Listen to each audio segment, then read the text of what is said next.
Oh, I'm freezing.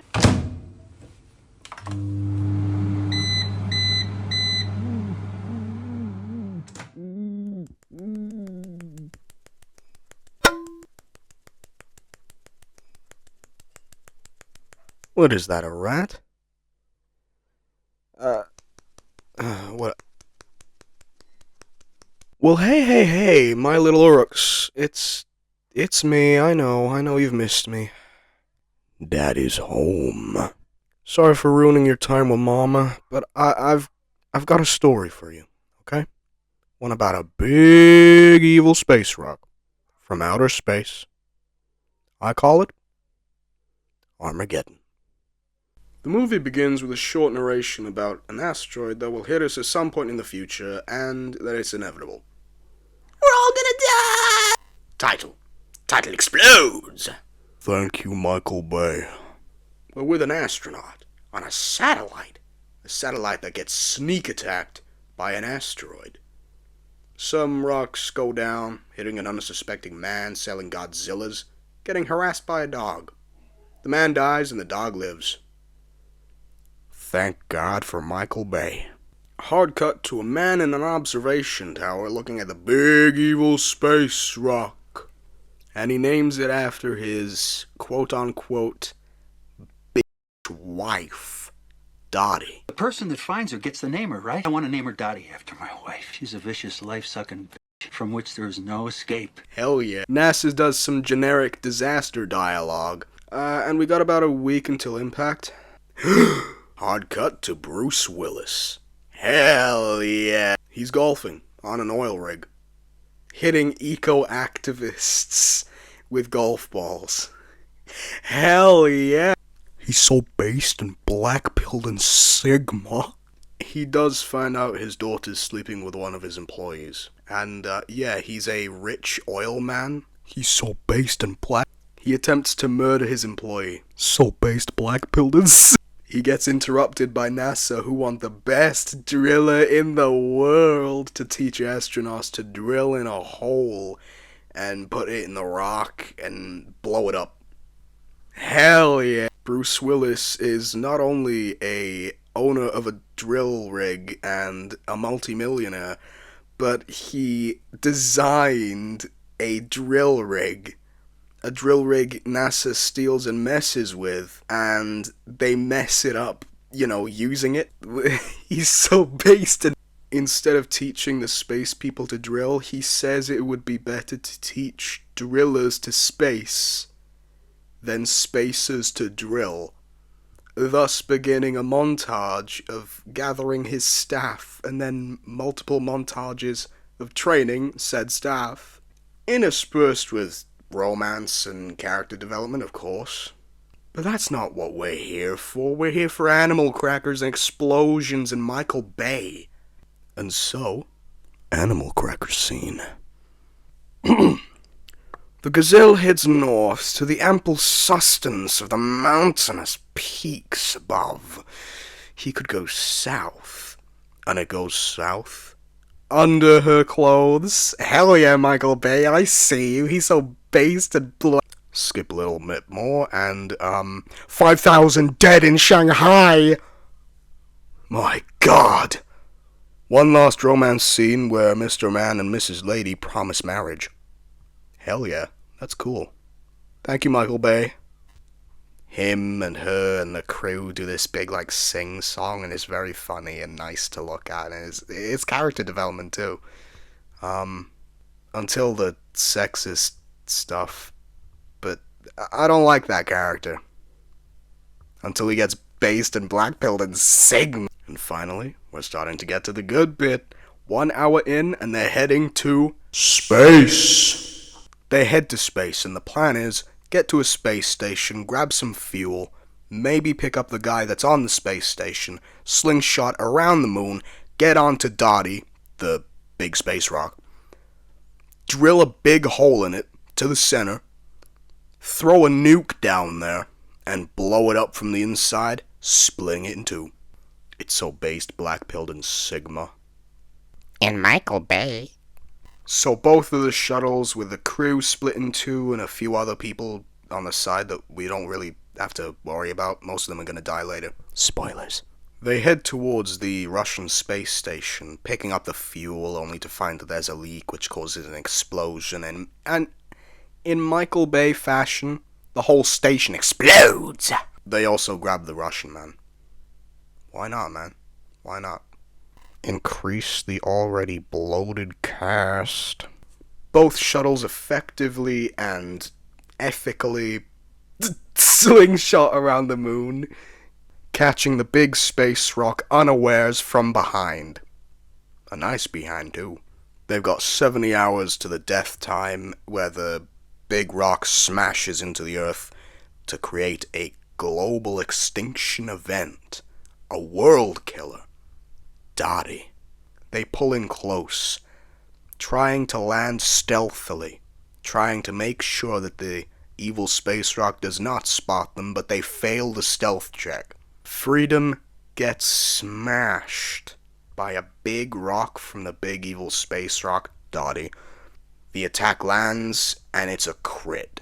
Now, seeing Dottie so close, people will be arguing that it should be spherical because it's the size of Texas.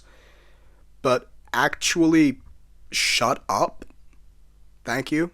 This is a movie, and I switched my brain off, and I'm enjoying it. Thank you, Michael Bay. The crit does, unfortunately, sap the whole of the shuttle's strength. The Freedom does actually crash land, and everyone on there dies, except for like 3 people. The Independence does land, but it vastly overshoots the landing point, landing in an area just full of iron, which, as a big meteorologist and driller myself, is a really bad thing. The worst part about this movie is that the Zoolander man dies. Rest in peace, my brother. As this is happening, we find out that Mr. Man, Mr. Bodybuilder, and Mr. Russian all survived. They get onto the rover, which for some reason has a mounted machine gun. Hell yeah! The rover blasts through the side of the Freedom Shuttle and starts driving towards where they think that the Independence crew is. Back to the Independence crew, we find out that they've set the drill up and they're starting to drill before realizing, uh-oh, the comms are down, or they're going down, because the area they landed in is a sort of dark spot where the comms don't reach them properly. There's this whole subplot about how the comms are going down, and the military man that's part of the small addition to the crew, which I told you doesn't matter last time, which actually does matter because I lied to you. I lied. He's following the president's orders like a good little boy.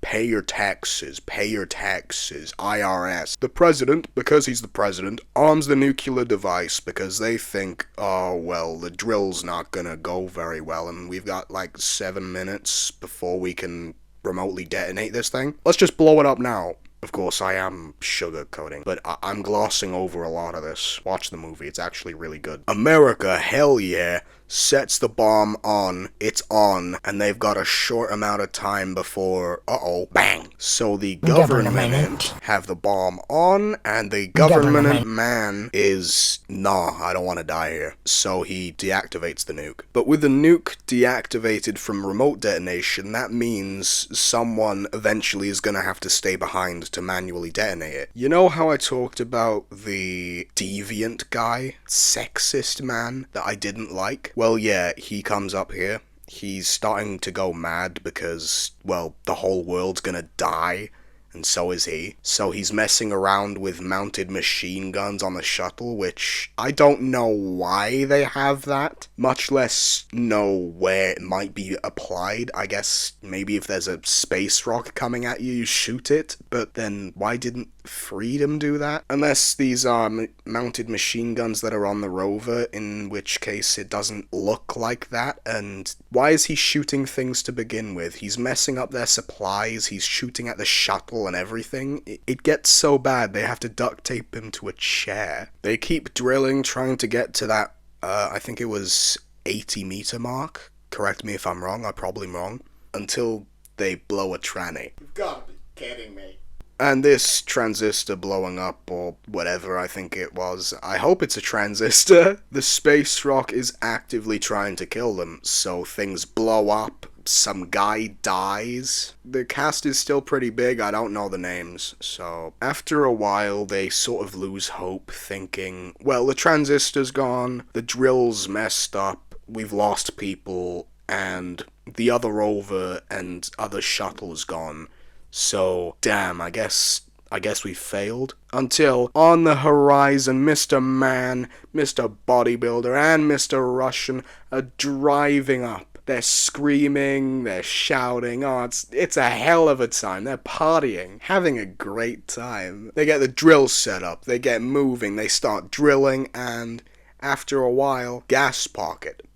Which is something that's similar to what happens in the first portion of the film, right at the start, because this exact thing happens where they hit a gas pocket. Mr. Man tries drilling through the gas pocket, and it messes up. Mr. Man gets his gut feeling. He's telling Bruce Willis, hey, come on, we've got to drill through this thing. I can do it, boss, I can do it. And the boss believes in him because he loves the guy and sees him as a second son, even though, like an hour ago, he tried blowing his head off. He drills through the pocket. It's so intense. And they get through, and they start drilling, and they get to the middle point. Oh my god, it's the climax. So they launch the nuke into the hole, and it drops. But it doesn't blow up because they've got to do that themselves, remember? The crew pile into the Freedom Shuttle, and they're deciding on who will go down, who will stay, and who will ultimately kill themselves to save all of mankind. They're drawing straws, and Mr. Man pulls the short straw. He ain't marrying Bruce Willis's daughter. Universe says no. Nada. Zilch. Da Vinci? Mr. Man and Bruce Willis decide to go down to the elevator, and they're saying their final goodbyes. It's sad, and I'm crying, and Bruce Willis yanks on the cable that's providing oxygen to the kid, Mr. Man. Bruce Willis pulls Mr. Man into the little elevator cubicle, and he goes out, taking the detonator, and he decides it's him who's going to go down for humanity, not Mr. Man. In one of the very few emotional moments in film, this scene brought tears to my eyes. Unshed ones, but tears nonetheless. It was emotional and it was brilliant, and thank you, Michael Bay. This is the greatest movie ever made. There's this whole little bit at the end to get our juices flowing a little bit more. The shuttle doesn't take off until Russian Man kicks the engine, and it works. Hell yeah. But eventually the Independence or Freedom Shuttle, I forget which one it was, the shuttle escapes. Dottie tries killing Bruce Willis one last time to try and survive because it's evil, and eventually he does press the button, and the nuke detonates. Goodbye, Bruce Willis. Then, I kid you not, Dottie splits in two halves. Perfect halves, and they narrowly avoid Earth. Very narrowly, I might add. Those two pieces are almost ISS levels. Shouldn't they be in orbit or something? Mr. Michael Bay told me not to question it, so they get down to Earth, everyone's celebrating, having a good time. Bruce Willis is dead. Oh my... They get married. Mr. Man and Mrs. Girl, or whatever I called her. They get married over this really, really bad soundtrack. The same soundtrack that plays at every other romance scene. I kid you not, I hate this. I did skip over a lot of things, and I recommend you watch the movie to get the full experience, especially the romance scenes. I loved those parts. Now, did I like the film? Very much, yes. The visuals... Oh, the visuals. I loved them. I loved them. Every little bit, except for the big evil space rock. That was the one thing I didn't like, and they only made it really pointy and evil looking because it was pointy and evil looking. The acting, absolutely superb, except for a few individuals I shall not name. The story, it's said to be stolen from another IP which was made in the same time frame, but other than the original little part of the asteroid coming to hit Earth and people going up and trying to stop it from happening, Deep Impact and Armageddon are two separate pieces of film. Now, is this Michael Bay's wet dream? Yes, the title explodes, the rocks explode, the dog explodes. Overall, I think the movie could have been much, much shorter, but it's better for the fact that you get more character development. You get to really know these characters and everything they are, especially that really creepy sexual deviant. He allegedly shows a underage minor how to use, I think it was tampons. There's constant sexual remarks about Mrs. Lady, and since these guys basically grew up with this girl, she should be like a daughter or little sister to these guys. But no, they're constantly saying how she's hot and stuff. I don't like it, Mr. Bay. Can you remove it from my movie, please? Thank you. It's just, sometimes the dialogue makes me feel sticky. I don't like, Rating would be 6 or 7 out of 10.